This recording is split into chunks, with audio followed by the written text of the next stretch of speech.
The first thing everyone noticed was the silence. Not the peaceful kind, but the heavy, awkward hush that fell over the private dining room when the shy waitress lifted her hands and began to sign. Plates paused midair. Conversations died. And across the room, billionaire Daniel Whitmore froze, because the young woman serving water was speaking fluently to his deaf mother in the language he had failed to learn. Emily Carter had worked at the Whitmore Foundation Gala for exactly 3 hours when her life changed. She hated crowds, hated eye contact, hated the way her voice sometimes shook when people spoke too fast. Waiting tables was never her dream. It was survival. After her father died and her mother fell ill, Emily dropped out of college and took every shift she could get at the upscale hotel downtown. Smile softly, keep your head down, don't draw attention. Those were her rules. So when the event manager warned the staff that the Whitmore family would be attending, Emily planned to be invisible. Margaret Whitmore arrived in a wheelchair, dignified and elegant, her silver hair neatly pinned. She smiled at people, but most spoke over her, louder than necessary, as if volume could replace understanding. Daniel walked beside her, sharp in his tailored suit, distracted by donors and board members. He loved his mother deeply, but loving her hadn't been enough to bridge the quiet gap that grew after she lost her hearing years ago. He paid for the best care, the best aides, the best technology, but he never learned to sign. He told himself he was too busy. He told himself notes and assistants were enough. Emily noticed Margaret immediately, not because she was famous, but because she recognized the familiar loneliness in her eyes. Emily's younger brother, Samuel, had been born deaf. Growing up, their small house had been full of movement, hands flying, faces expressive, silence alive with meaning. After Samuel passed away in a car accident 5 years earlier, Emily thought she had lost that world forever. Seeing Margaret, surrounded by people yet utterly alone, stirred something deep and aching inside her. When Emily approached the table, Margaret tried to ask a question, her lips forming careful words no one seemed to understand. The aide was busy. Daniel was already moving away. Without thinking, Emily set the water pitcher down and gently signed, "Hello. Can I help you?" Margaret's eyes widened, then filled with tears as she signed back, her hands trembling slightly. "Thank you for seeing me." That was the moment Daniel turned around. He expected to see a problem. Instead, he saw his mother laughing softly, her hands moving with confidence and joy.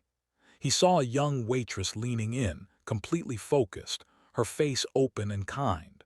For the first time in years, Margaret was not guessing or being guessed at, she was being heard. Daniel stood there, stunned, as Emily translated Margaret's question about the soup, then signed a small joke that made his mother's shoulders shake with quiet laughter. Something tight and long neglected cracked open in his chest. After that night, Daniel couldn't forget Emily. Not because she was pretty or mysterious, but because she had given his mother something he hadn't: dignity. He requested that she be assigned to future foundation events, then awkwardly asked if she would consider being a personal aide for Margaret during public functions. Emily panicked. She had never worked for someone like Daniel Whitmore. She wore second-hand shoes and still flinched when people raised their voices.